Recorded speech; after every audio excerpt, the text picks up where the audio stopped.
so much for joining in today. I have the great pleasure to introduce one of our guest speakers in our Tech Titans speaker series. Today, his name is MD Ramaswamy. He is the founder of CCOF, and we are going to spend the next 60 minutes doing a rapid fire question. And we have our BitLab students, Praveen and Manideep, who have joined us today, who's going to represent the engineering students and going to ask MD some questions. So let's get started. This is the agenda. We're just going to quickly go through what we do at BitLabs, and I will introduce our guest speaker, MD Ramaswamy, and then open the floor to Praveen and Manideep, who will walk us through some of the questions that we want to ask MD.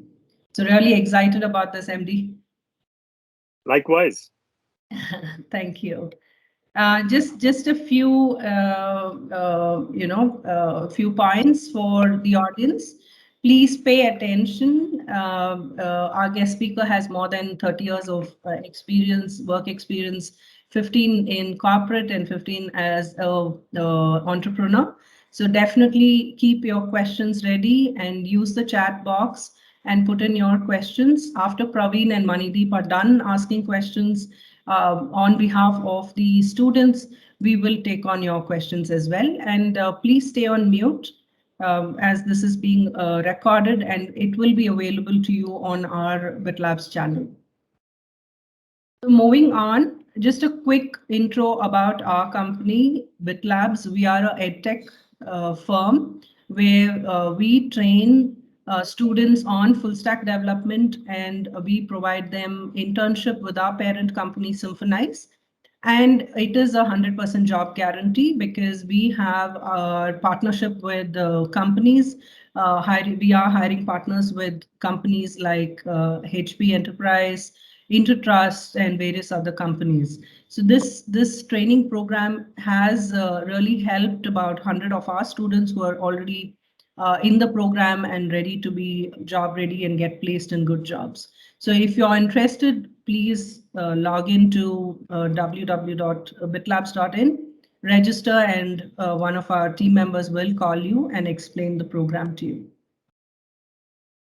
On to the main event. Really privileged to introduce MD Ramaswamy.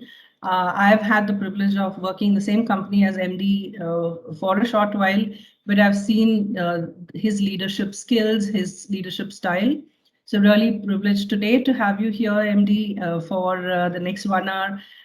The students are totally going to be benefiting from listening into your tips.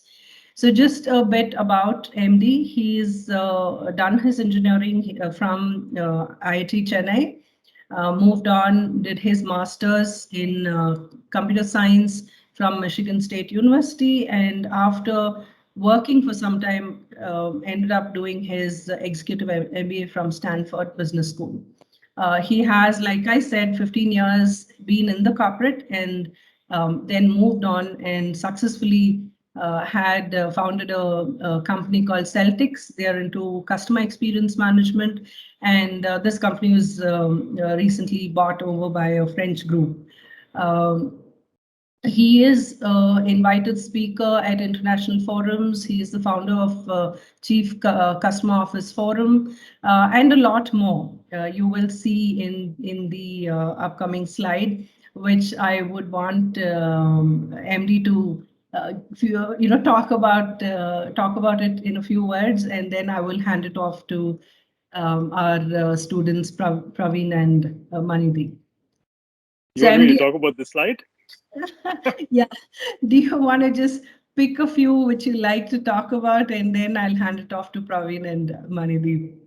No, it's just that it's I guess combination of two things which I love. I love the outdoors. Okay. And so I have trekked and I have run marathons and stuff like that. And along with it, of course, I love photography. So combined the two to go to some exotic places and capture some very nice pictures. That's all I can say. I mean, these are from, you can already see it, they're different parts of the world. Yes. So Yes. yeah, there are some wonderful memories from all of these. So thank you for putting them up, Rupa. Sure, sure. Thank you so much, MD. It's lovely to see that your life is so complete. In addition to pursuing your career dreams and also looking at making your life complete, I see that your family is also involved in part of your hobbies too. That's Some of nice. it, yeah. My son used to accompany me on most trips, but now he's kind of grown up, gone to college and all that. So yeah. Nice, nice. Thank you, MD. Yeah. So over to Praveen. Do you want to get started? Yeah, Rupa, thank you. Sure. Hello, Mr. MD. Hi, Praveen. Yeah. Um, I will take over now and I will ask you a few of the questions from BitLab on behalf of BitLab students. And here's my first one. After doing bachelor's in chemical engineering, you have gone to do your master's in Michigan University in computer sciences. How is it possible? Like most of the students are from non-IT background here in BitLabs, so we wanna know that. Yeah, that's a very good question, actually. Mind you, I'm not really current. I mean, I studied many years ago. In fact, I Yeah. graduated from IIT Madras in 1985. So world was quite different at that time, and opportunities are also limited at that time. Now, opportunities are plenty, by the way. So at that time, the good thing about IIT, I mean, you know how IIT works really. It's all based on the rank which you get. The branch which you get is dependent on the rank which you get. And my rank was only good enough, to get chemical engineering, but was happy I got it. That was a more important thing. But in chemical engineering, I didn't find myself too interested. But IIT even at that time used to give opportunities to do electives from other departments. So I tried many other departments, especially in my fourth and fifth year. By the way, we had a 5-year engineering at the time, but then we could do JE from 11th standard. In fact, mine was the last batch where we could get in after 11th.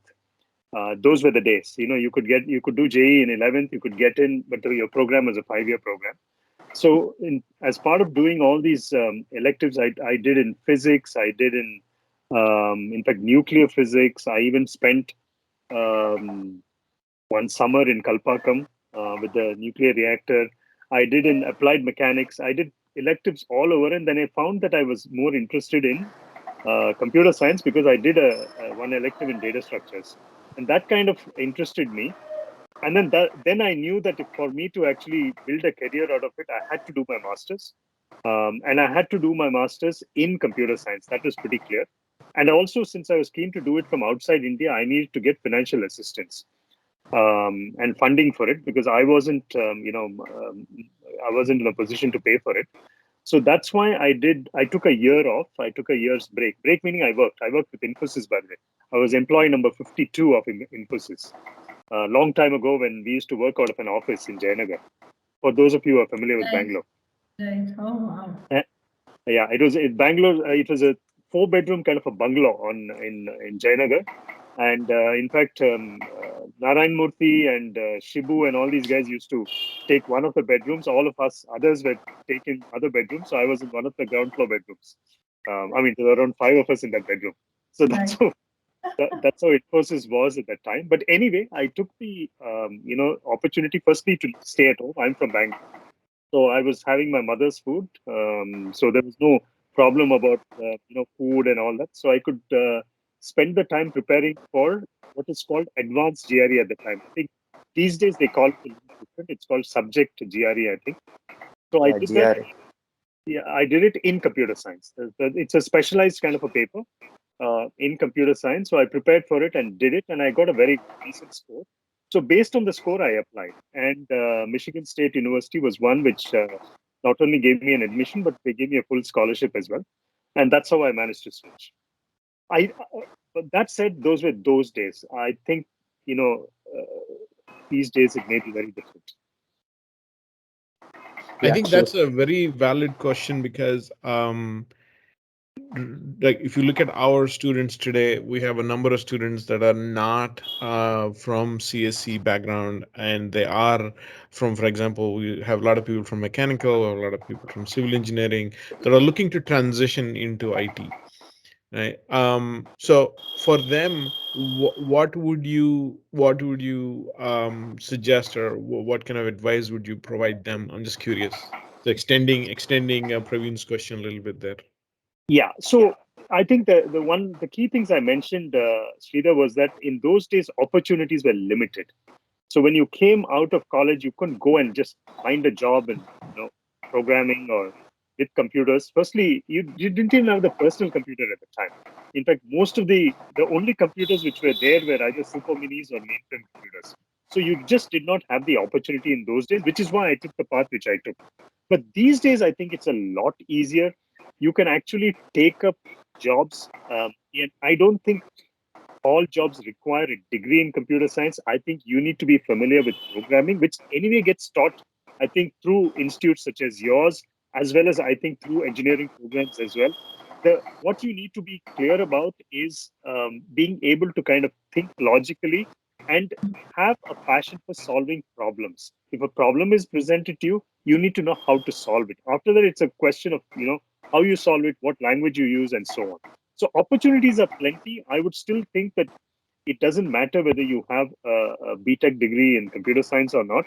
Opportunities are such, and with the kind of coaching and which is available, which you can do in addition to your bachelor's education. I think you can go after opportunities which are available now. Does it answer your question, Yes, Sridhar? yes, excellent. Thank you. Thank you. Awesome. Yeah. I think that's very, very timely for some of the people that are on the call to hear that it is absolutely possible to, all you need to do is have that ability to think logically and the passion to solve problems. That's basically the gist of how you look to get into IT related careers. Thank you so much, MD. Yeah. Here's my second one, MD. What drives you, like from being a trainee to managing director and then being founder to two companies? Sorry, what's the question? What drives me, is it? Yeah. Yeah. I don't think I've been kind of driven by anything as such. One thing which has always been kind of a core part of what I am really right from the beginning is to make 100% use of my time. So I typically don't waste a minute, whatever it may be. I don't waste a minute. So what it also helps is that I also make sure that when opportunities come my way, I'm able to take them. I mean, it's not like I wanted to become a managing director or aspired to become one. Opportunities came along. I took those opportunities. One opportunity led to the other, and that's how my career progressed. So if there's one learning for myself or one attribute which I would kind of call out from this is just make use of all the precious time you have. Thanks, MD. Thanks for that. MD, I was just wondering, just one question popped up in terms of your career journey. Do you feel that you should have been told something early on in your career that might have benefited you? No, when I look back, no. But I should tell you one thing. It's a very personal thing. Not many people would have experienced it. I came from a very kind of modest, humble background. My parents were not particularly educated. In fact, neither of my parents could speak English and so on. So they did not know much about anything, honestly. So for me, I relied a lot more in terms of mentorship, advice, and so on from others. And the others in my case happened to be, and I was just fortunate to have one of my classmates whom I used to look up. He was brilliant. In fact, he got All India 28 rank in JE as well. He was my classmate. We are still very, very good friends. In fact, his parents live in the same complex I do, by the way.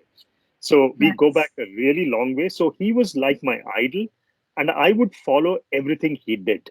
My parents did not know a thing called IIT existed. They hadn't heard about it. They didn't know what it was. So for me, it was, since he decided to, do JE, I decided to as well.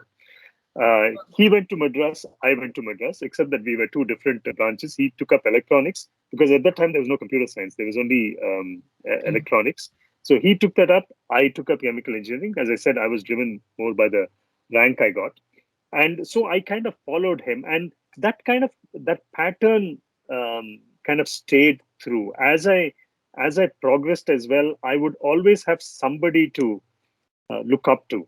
In many other cases, it was my boss, the people I worked for, and I could always.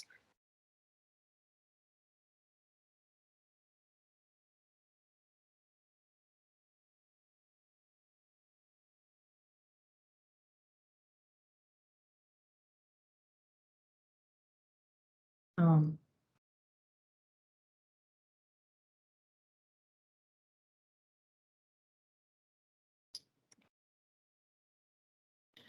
just a minute, Andy.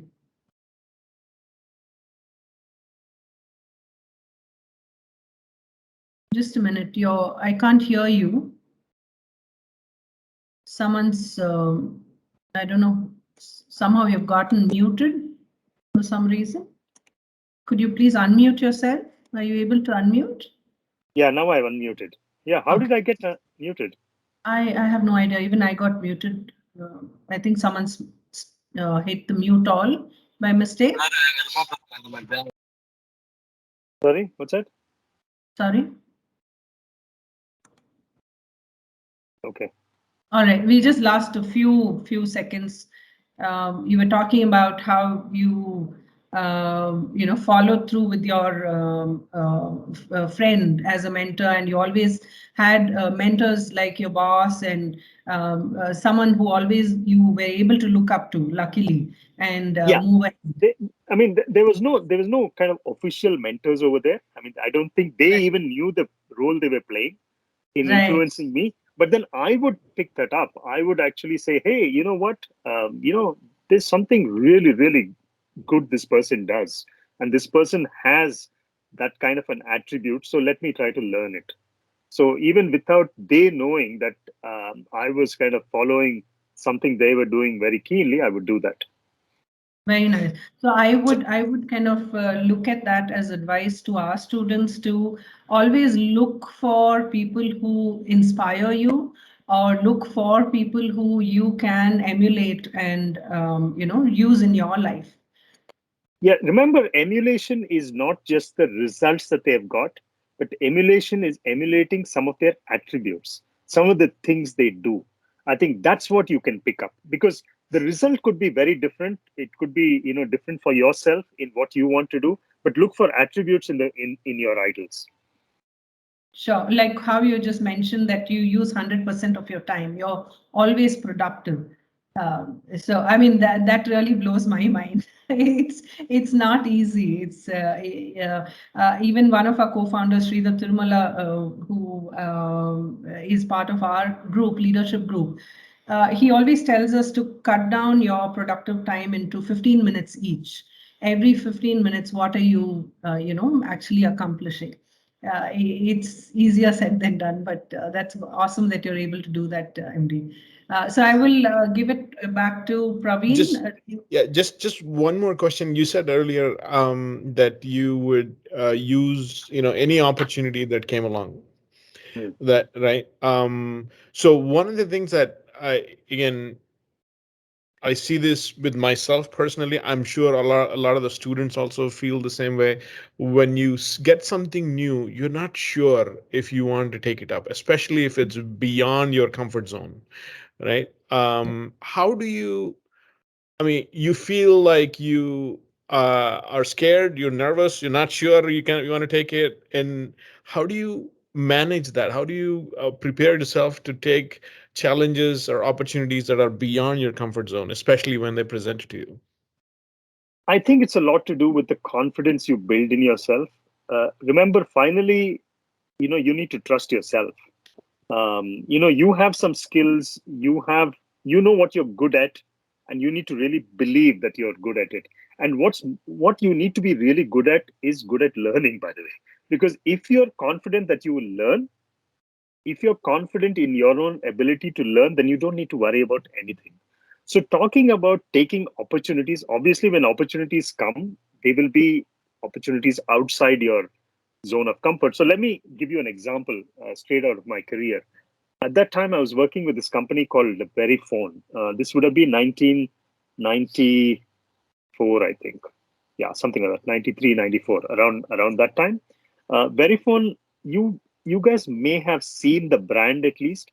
They make machines where you can swipe your credit card. You'll typically find it in retail shops and so on, where if you give your credit card, or debit card for that matter, they'll swipe through this machine, and then the payment will happen. So it was one of those payment companies. I used to be with them, and I was actually running a team. I was running a small, shall I say, dev team, where we used to produce software which would go into those machines. And it was actually a kind of a global team, because part of the team was here, part of the team in the US, and so on. Now, at that time, my wife was traveling. I mean, she was in the US for some reason. So I was living a bachelor's life over here. And I used to play quite a bit of cricket at that time.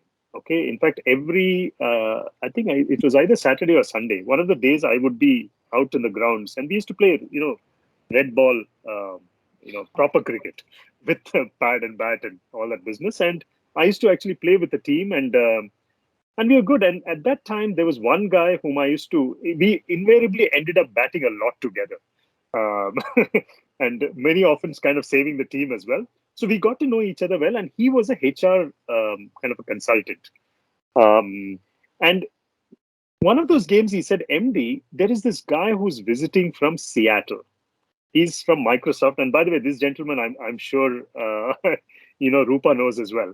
So he said that this guy is visiting from Seattle. He has some wonderful ideas. Why don't you meet him? And since this was, as I said, I was living a bachelor's life, I asked him, okay, when do I meet? And he gave a time. And this gentleman, his name, by the way, is Pradeep Singh. He's the founder of Aditi, NetQuest. And in fact, a lot of things I have learned from him, by the way. So Pradeep was visiting and he was staying at Windsor Manor. And Windsor Manor, for those of you, I don't know how many of you are from Bangalore, by the way, but I'm kind of assuming you know a little bit about Bangalore. Sorry? Only me, MD. Only me and only you. Sorry. So Windsor Manor, by the way, is one of the 5-star hotels here in Bangalore. And so he was staying there. So I went to meet him. And in fact, Windsor Manor is like a very old Victorian style, British kind of a hotel. And there's this thing called Cabinet Bar where you can sit, chat, drink, and whatnot. So we met up over there. And the first thing, I mean, of course, he got to know me, and he got to know that I'd played cricket that very morning. And so we had a good chat. And then he threw a piece of paper to me and said, solve this puzzle for me. Okay.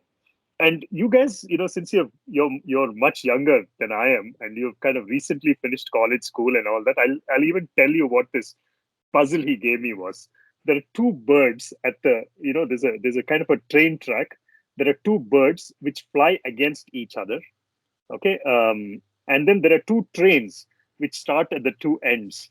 And then the train is going at 10 miles an hour. The birds are flying at 5 miles an hour.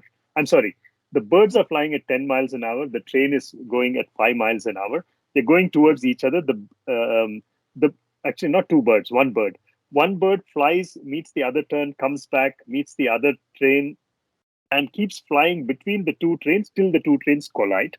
And the question is, what's the distance flown by the bird? This is one of the questions I'm sure you've answered in your 11th or 12th standard. And it is fun to go back and kind of solve it. And he said, "Wow, great! It's actually very easy to solve."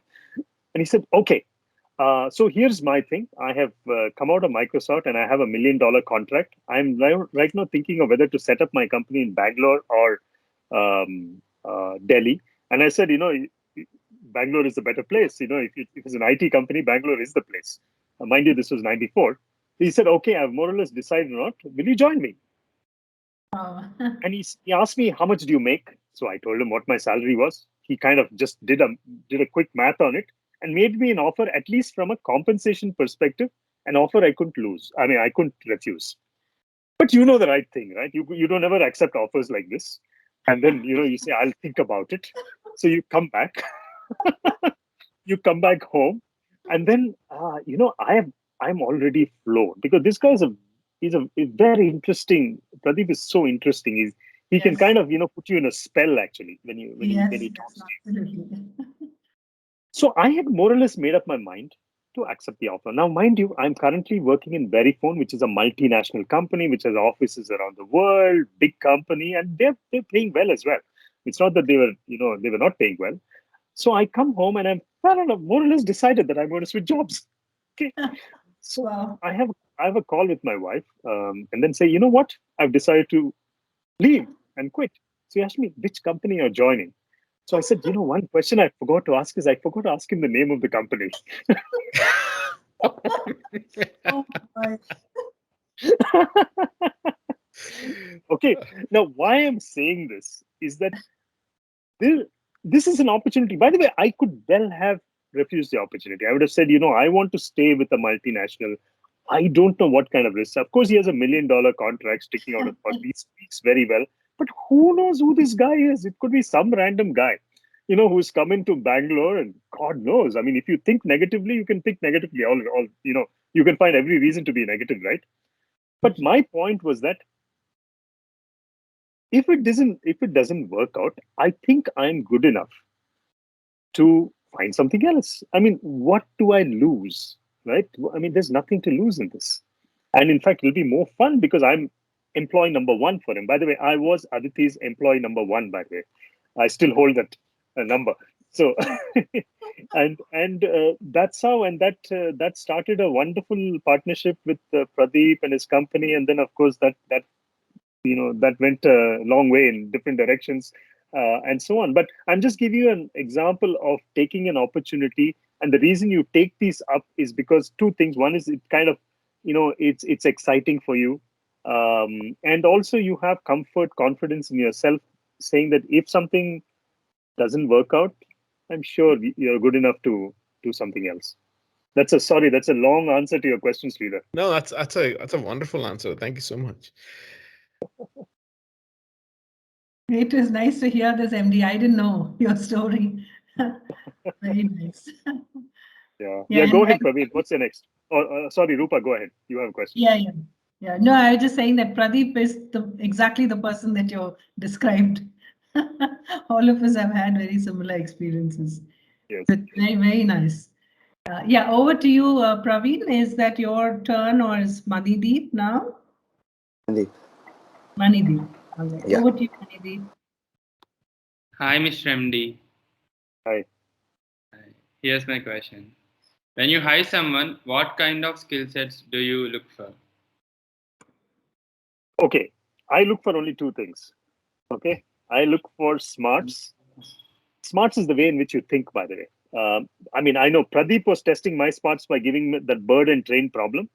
But there are different ways of doing it. It's the way in which it's to look for agility in the mind. That's number one. Second thing I look for is attitude. When I say attitude, it's once again a very big word. It's the attitude of being open, having fun, enjoying company of others.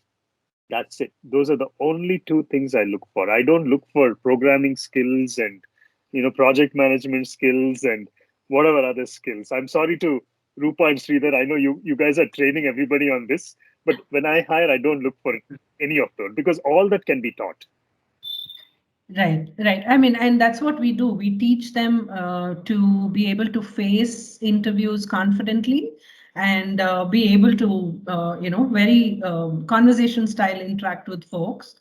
But these skill sets are very important because there are certain base skill sets that you would look for these students to be a culture fit to your corporate organization. So I'm sure every company will be different, but it's interesting to hear from you, MD. That's good. Yeah, attitude is something that you kind of build over time, and whatever difficulties that you face, It's more in terms of how you respond. Exactly, because And have I lost having a you? positive attitude always helps. Yeah, because you No, I can. you are going to face challenges. You Yes. folks can still hear me? Yes, yes, we can. Yeah. Because my screen changed, so I don't know. Anyway, so I was saying that look, the reason why attitude is so important is that uh, work, much like life, is not going to be hunky dory all the time. There are going to be challenges. There are going to be challenges in what you do, what the company goes through, and all of that.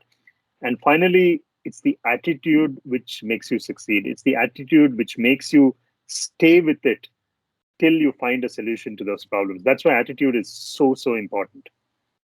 Thank you so much, Andy. In fact, it precedes skills, by the way. That's number one. Skills. I mean, not even skills. I'm taking about smarts. Smarts is number two.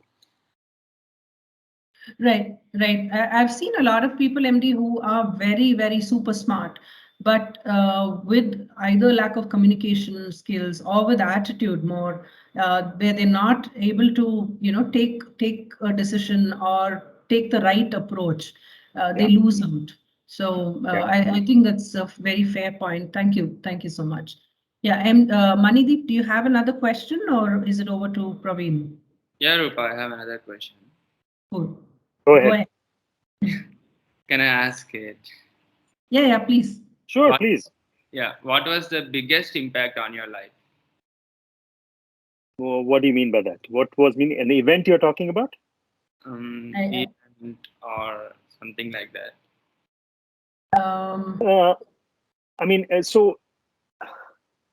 There have been several kind of moments of truth, kind of a thing, but something that changed me dramatically really was actually something very personal.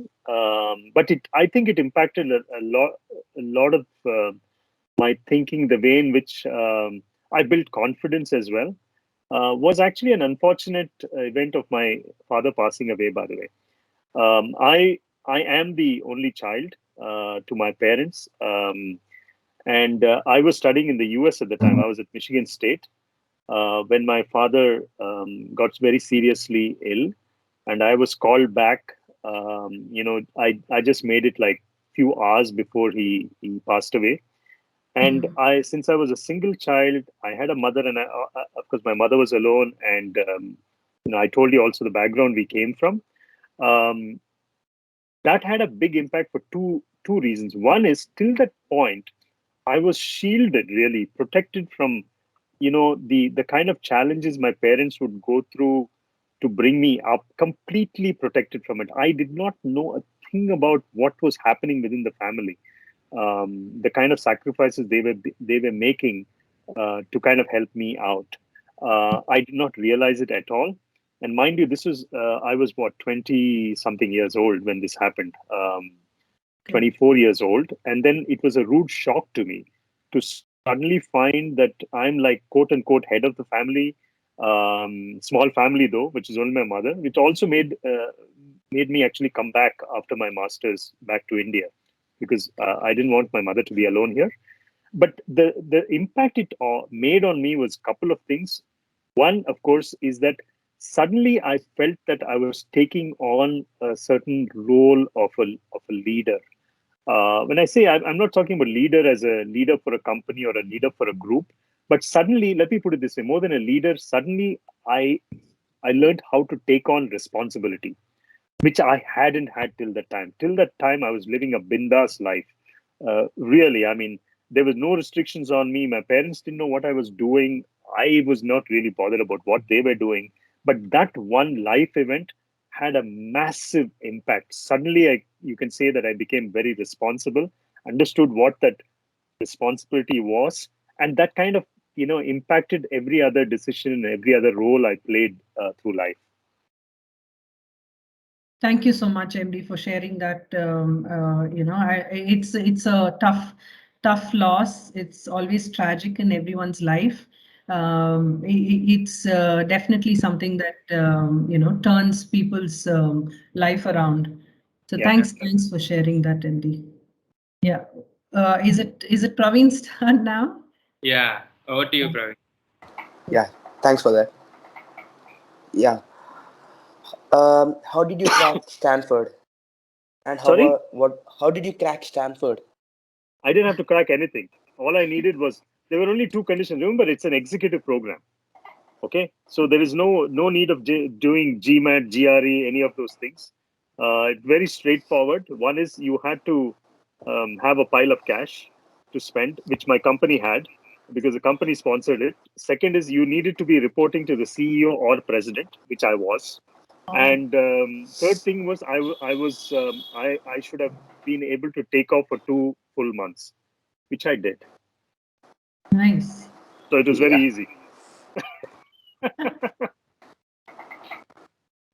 So Yeah. is it everything that people talk about Stanford, MD? What's Like what? what's so special? What's so special about Stanford? The name and the network. But because I was really from India and I was working. I mean, I came back to work in India. I didn't really use the network. I mean, all the people, there were around 40 others with me, not 40, maybe 30 odd with me. I mean, of course, it was a very intense program, by the way. We used to start at 8 in the morning and finish at 8 in the evening. And even Saturdays we used to work. The Saturday too, we had from I think 9 to 1 or something like that. So very, very intense program because all you did was, you were given the papers the previous evening, case studies, which you had to kind of prepare for and, read it and then come the next day and discuss in the class. So that was it. But for me, at least, because it was an executive program, it was more the name. I mean, because the question gets asked, much like how you asked the question. Nothing else. Did I learn anything new? No, not at all. Nothing new. So definitely for the network, the alumni, and the experience of going to Stanford, and obviously, I guess the level of teaching and the kind of professors that would come to Stanford Yeah. would definitely make a difference. Yeah, The kind look, of case studies that you remember, do. it's not like they don't teach you anything. I mean, of course, these are very, very good profs. I mean, they would engage in great conversations with you. That's the main thing. Mind you, Right. most of the talking happens by the students. The students are talking. Teachers are talking very less. For Okay. instance, you would read up a case study, Southwest Airlines case study. You would have read about it, and then you're talking about what's unique in that, and that discussion is happening in class. Or so, and even if you're looking at finance, you're looking at marketing, you're looking at strategy, and so on. So each one of these, you do it through case studies, and you read these cases and go there and discuss. So you basically learn by thinking about it, talking about it, and also listening to others. Right. So And I the profs play a kind of a moderator role in that. right, right. And MD, you did the MBA after many years of work experience. Um, 97, I '97. see a lot. Yeah, I see a lot of students who do the engineering, then immediately go and do the MBA. There should be some reason why we need to work and then do the MBA. So Oh any yeah, tips on that? absolutely. Work experience always helps. Work experience helps because you are able to. For instance, you're reading a case study on Southwest Airlines, and you're finding out something they did. You should be able to apply it back to the kind of Yes. businesses you have seen in the past. So for that, work experience is really good and important. That is, if you decide to do an MBA. Right. To run a business, you don't need an MBA. Yeah, Praveen and Manideep are waiting to ask you questions on that. I'll hand it off to Praveen. Yeah. Thank you, Rupa. Uh, is there something you would like to say to the ones who are seeking to be entrepreneurs? Oh, go for it. That's what I would say. Go for it. Don't hesitate. Make sure think about once again entrepreneurship as you're solving a problem. Okay, and it's probably an open-ended problem. So don't think about what you're building. Talk about the problem you're trying to solve with what you're building. That's the key. Okay, often I hear entrepreneurs come and make their pitches as well that they're thinking a lot about the solution rather than the problem. So think about the problem more than the solution, because if you identify the problem well, then you can solve it. You can solve really any problem. And if that problem is a valid problem and it's a fact, it's impacting a lot of people, then you have a market for it as well. So now I can see why Sridhar, Tathavarti, Thirmala, and Ashok had decided to start BitLabs, because it is an existing problem, and it's been underemployment has been an issue for quite some time and still is an issue. We're having about 35 lakhs of engineers pass out every year, and still a lot of them struggling to find jobs. So I get it now. What you're saying makes a lot of sense, MD. Correct. Yeah. But I'm just wondering, MD, how did you zone in on the CEM platform? I mean, I come from a BPO. I worked for 4 years in HSBC, so it was all very in HSBC itself. We had a quality team. We had the tools to figure out the customer CSAT and the knowledge repository. You made that as a product in Celtics. How did you decide that should be your goal or mission for Celtics? No, the reason was this, right? Because I had in my Aditi Talisma days as well as in my Dell days, I had found that a lot of time and effort in customer service, call centers, whatever you may call it, was being spent on answering customers, which you shouldn't really be answering. In other words, the customers are frustrated because something is not working and they're calling you. Okay, and you're spending a whole lot of time listening to their gali as well as trying to answer their questions when it's not your problem at all. The problem is sitting somewhere else because the company has not spent enough time and effort figuring out why customers are calling you and using that information to go and correct their product or service. So the whole premise behind Celtics when I started was we will actually take all customer company interactions, be it through email, be it through phone calls, be it nowadays, of course, through social media. But in those days, it wasn't much social media. So look at all these touch points, take all these interactions, then use technology to analyze all these interactions, come out with insights which you can give back to the company and say, guys, this is where you're messing up. Go fix it. Awesome. That was the premise behind it. And that's how the service product, everything got built. Right. And I realized that being in HSBC operations, we did all of this, but then you're so caught up in operations, you're so caught up in answering customers, you just don't have the time and money to sit and analyze. So this is definitely an enabler, which, I just get the insights, I just get the... We even used to have a tagline for it. No service is best service. Wow. Or best service is no service, or best service is no service. In other words, the best service you can do post sales is have no need to provide the service because customers should not be calling you. Your product should be that good. That good. Yeah.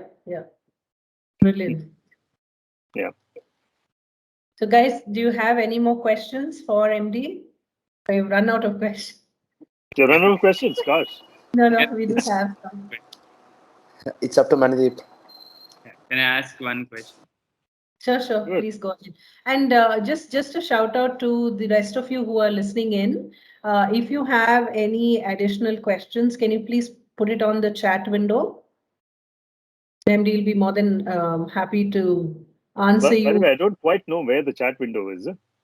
Oh, it's right on top. I'll read it out to you. Okay, yeah. If you can do that, that'll be great. There are some icons here which shows the chat window. Yeah, go ahead, Manideep. Yeah. Could you please tell us the experience of MS in Michigan State University? Experience of what? Of what?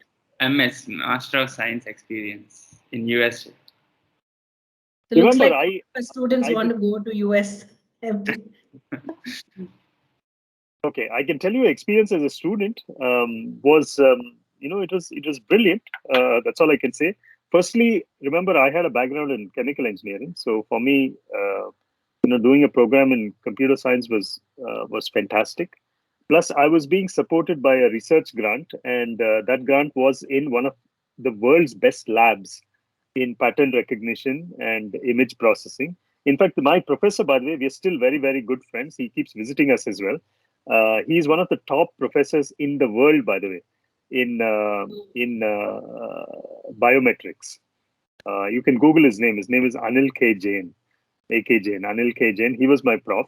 So working with him again, I told you about, there have always been somebody to look up to and learn. He's one such person, who made a big impact on me in those days. So I had a great opportunity to work with him. I was the only master's student working with him. Otherwise, the lab had only PhDs. And so I had the opportunity to learn from him. And plus, of course, a master's degree, plus staying in the US. And remember, US universities as compared to Indian universities, the big difference is that there's no shortage of resources. I mean, here you'll struggle to find a tennis court. There you'll have like 50 tennis courts. So, so you don't have a problem as far as resources are concerned. That's the main difference. And then, of course, staying away from home. And anyway, I had that experience. So that wasn't too much of a thing. Yeah, that's all I can say. If you are a little more specific in your question, I'll be happy to answer. Yeah, okay. Thanks for answering. I have one question from our soft skill coach. His name is Ravi Teja. He's saying, as we all have heard about MD's success, I want to hear from him the definition of failure. Good question. Hey Teja. Okay. Yeah. Finally, only people talk about success, right? Let me Yes, tell exactly.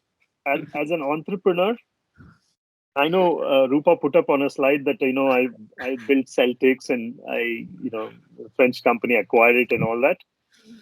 But in the meantime, there were at least at least three ideas which failed at different stages.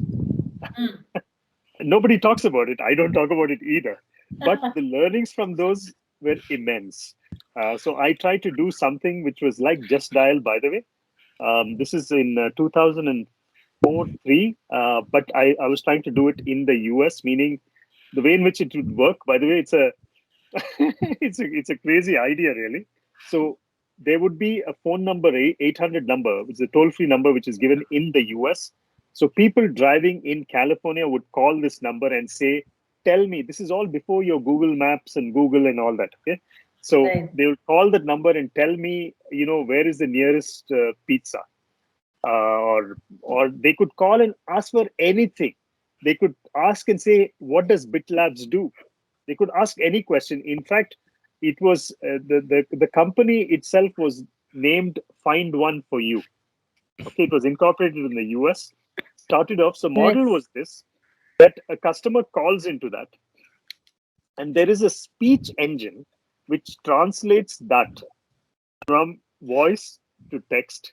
The text is sent across to a center, a kind of a BPO center, which is set up in Tirunelveli. I don't even know if you guys know where Tirunelveli is. Tirunelveli is a town very south of Tamil Nadu. It's kind of close to Rameshwaram. Okay. So we set up a 5% shop over there in Tirunelveli for cost reasons. And they would take the text, answer it by looking up whatever resources they had at that time and put their answer. This answer would go back and there would be a text to speech done and it would be read back, okay, to the customer. We actually prototyped this. Our problem was that this entire latency meaning the time it takes for a question to be asked till the answer is given, was taking around 40 seconds. Now, 40 seconds is a lot. So our thought was, in between we'll play ads because that's how we'll make money. We'll play an ad for Pizza Hut or play an ad for something else. That was our model. But here's the thing: we actually set up an alpha of this. We had our friends and family try this out in Fremont and in the Bay Area. But within 6 months into this, Google came up with a very similar voice service. Google came up. We got cold feet, and we said, you know what? We won't be able to fight Google, and so we shut the company. So that is failure number one. Failure number two. Failure number two was set, and this ran it for nearly 3 years. Set up actually a travel company. This was we built technology which would actually scrape different websites and take, like for instance, Make My Trip has packages to Haridwar or packages to, treks and so on. So we'll take these packages we'll scrape websites of Make My Trip and Yatra and Thomas Cook and all these. We'll scrape that, put it in a standard format, and give it to our customers and say, we are giving everything to you. And then we gave a comparison engine. So if somebody is charging for an Agra trip, a 3 nights trip to Agra, 30,000, and somebody else is charging 40,000, what's the difference? What is this one giving, which is different from this guy? And if there is no difference, we'll say there's no difference. You're actually, one guy is just charging you 10,000 rupees more. So we built that up. And then we started selling it. In fact, we had Make My Trip giving us actually XML feeds into this to make this work. But then we went off track. We made a strategic blunder. We were getting a lot of leads in this, and the leads were being given to the Make My Trips and Thomas Cooks of the world. And we were charging some peanuts for it because the leads were being given for some X rupees per lead. And we got greedy. We said, you know what? If we are able to generate all these leads, why don't we convert them? In other words, why don't we sell the travel package to them ourselves? Big mistake. Didn't work out, and we shut that after 4 years. Wow. And mind you, when you do all these things, you not only are spending your effort, you're spending your money as well. And Yes. there's a lot of heartburn, and you have employees working for you, and you have to deal with that in terms of how you help them out, who have kind of believed and trusted you and come and joined you and given so much of their time and effort as well. So you need to kind of take care of so many of these things. None of that gets talked about in your resume, at least in my resume. Thank you. Thank you so much, MG. I've just got one. I think we'll take one more last question. We have 5 minutes to 10. It's Shabna. She is our project lead with Bit Labs. She says, hi, MD. Good morning and happy to hear you today. Thanks for your time. My question to you is there anything you do in your personal time that helps you to be a leader, successful person in your career? How do you keep yourself updated? How do you make sure she's not done? How do you make sure you leave the right impression on others? Sorry about too many questions, but I'm curious to hear No, from you. you just remember to ask the second question again, okay? Because I'm going to Yeah, answer yeah. the first part in terms of how I keep myself updated. I read a lot. Or let me put it this way: I used to read a lot. Now I read less and I watch more. So I subscribe to a bunch of YouTube channels, and there Okay. are things which I listen to. By the way, I don't read the newspaper. I've stopped buying newspaper. We don't get any newspapers at home now. MD, could you recommend those YouTube channels that you watch? Sorry?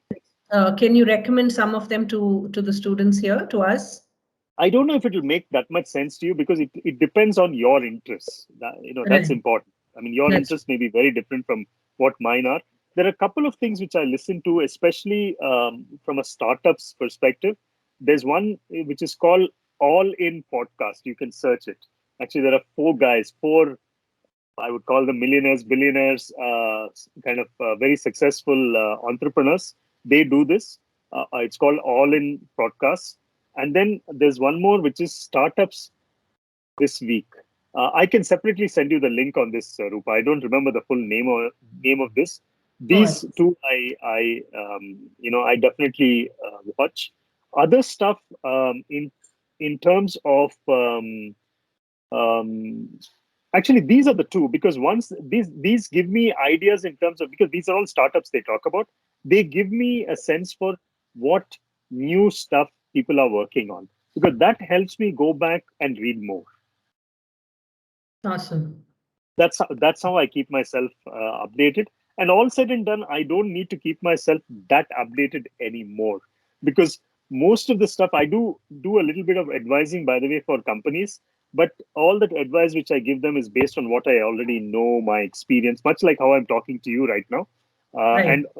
And so my advice to these companies is, as I said, extempore, depending on what their problem is, depending on what they talk to me about. So that way, I don't need to do too much reading for the work which I do right now. But I do reading, listening based on my, learning about what's happening around the world. Awesome. Now you can ask the second question. Sure, MD. Shabna is asking, how do you make sure you leave the right impression on others? Just be myself, I guess. I Yeah. don't know. If I you're think I yourself, guessed your answer. you leave whatever impression you think. You don't have to pretend. I mean, there's really nothing to pretend. Just be yourself. So that will create the right impressions, in my opinion. Thank you so much, MD. And we had this question here. Any books that you would suggest to us to read? I know you're saying that you watch a lot than read now, but any books that you think will have good positive influences on us?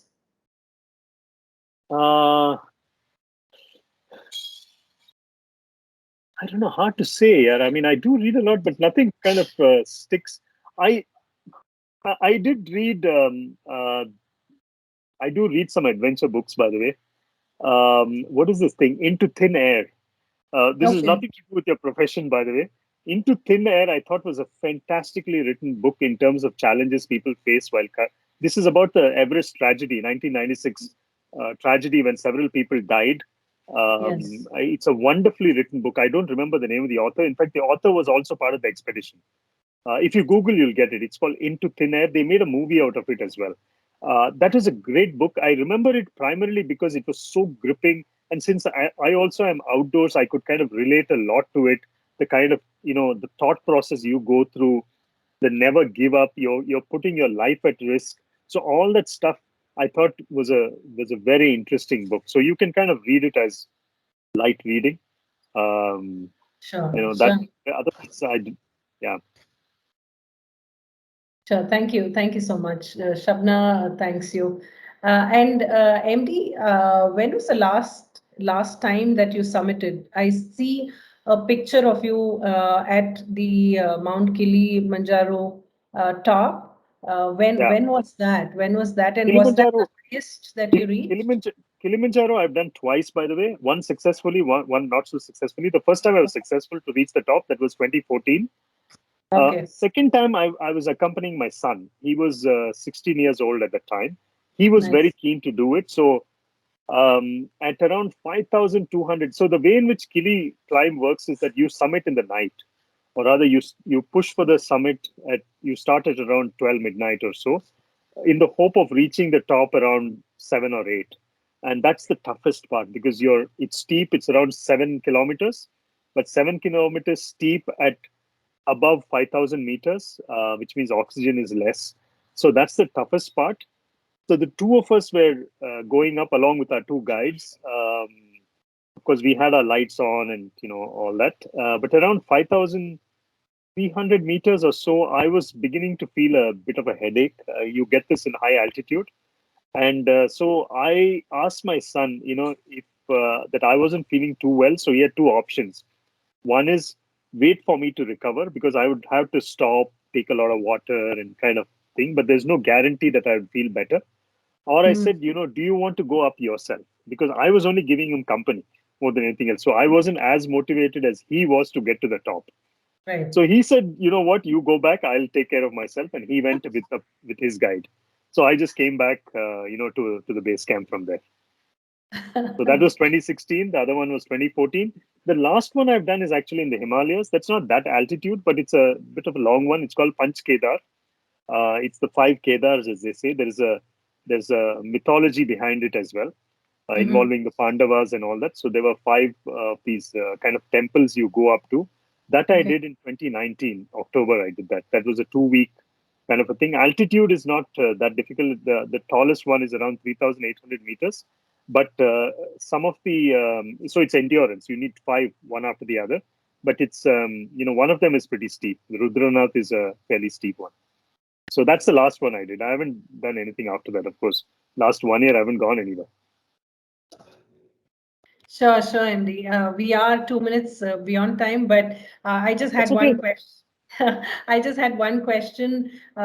We talk about strength training, we talk about endurance. What about how do you strengthen your mind? Because our students join our program, and Sridhar did talk to you about folks joining from outside of CSE, facing challenges. Immediately they join and then they say, hey, this is too difficult for me. I think I made a mistake. Let me drop from the program.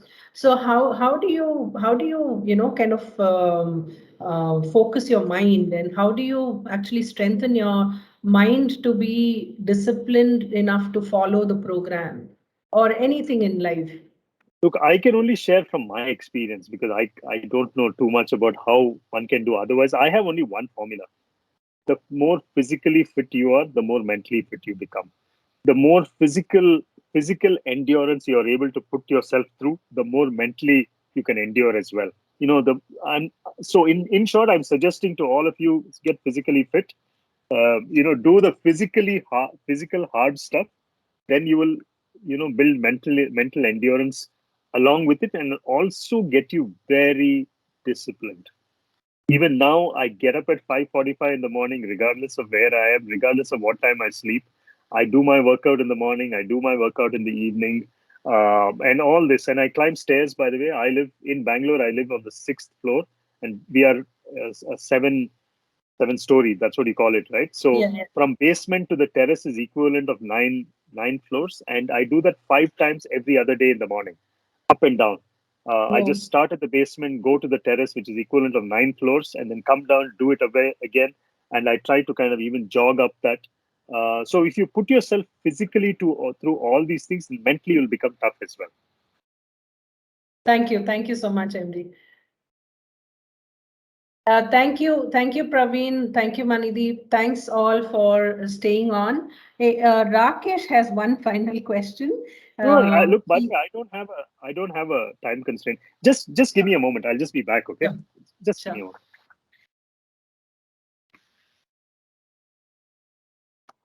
So guys, I hope you enjoyed the session. Yeah. Okay, I'm back. Yeah, MD Rakesh says, please advise students on the decision-making skills, as this plays a very important role in the student's life. Yeah, I can talk general, but if you have a little more specific, that will help. You decisions are best made if you have data with you, and you are able to at least think a little bit about cost and benefit. Based on the decisions you make. For instance, should I do this or that? Finally, comes down to what's the cost of it and what's the benefit from that, and that's how you would make decisions. But I'd be happy to answer more specific Yes, kind of maybe. situations. Yeah, maybe going a little more specific to what Rakesh is saying. We do in this, age and day, we do have so many options. Like what you said, MD, earlier in your days or my days, we didn't have that many options. But now you just look, and you see artificial intelligence, you see machine learning, you see data science, and then you see full stack development, and you're like, okay, what do I choose? They are always in this flux of, if I choose this, am I losing out 5 more? Rather than saying, let me just take one decision and hold on to, they always have that fear of losing out anything else that I've not chosen. Yeah, I know. I can understand that. I mean, that's an issue. I would just think about, make the choice which you think excites you more. Besides the fact that it benefits you more, because I'll tell you what, you'll never do anything for rest of your life. Meaning, you're not going to be a full stack developer for the next 40 years. It's not going to happen. Okay, so you'll anyway need to be upgrading your skills. You'll be doing different things over a period of time. There's an empirical formula I always suggest to people, which is think ahead. The amount of time you think ahead is 1/2 your experience. In other words, if you have 5 years of experience with you, you can think ahead 2.5 years. If you have 0 years of experience, like some of you may have, don't even worry. Take the one which you are which you think will excite you most and you'll do best in. Just take it. After finishing 1 year, you can then think about the next 6 months. Yeah. And switch if you want to switch. Remember, you have confidence in yourself. You can do anything. I mean, remember, I was a travel agent as well. I didn't learn travel agency anywhere. Absolutely brilliant, MD. Thank you. Thank you so much for sharing your insights, sharing your personal experiences, and what we can do, what we should be doing in terms of, looking at people as mentors. You definitely are one for us. Thank you so much for sharing time and sharing your insights today. Thanks, pleasure. Thanks everyone for joining in. And I will be sharing this link, which will be on BitLab's channel. And really looking forward to more connects with you, MD. Sure, anytime. I just want to quickly thank you, MD. I did drop out and I joined back towards the end of your Kilimanjaro trips. That's excellent. I just wanted to say, I don't know about everybody else, but I personally learned a lot of new things just being in this 1 hour call with you. So really, really, thank you so much from the bottom of my heart. Thank you. My pleasure, Sridhar. Thank you, Rupa, and thank you, Praveen and Manadeep. Thank you. Yeah, thank you, MD. Bye. Bye. All right. Thanks, Sue. Thanks. Bye.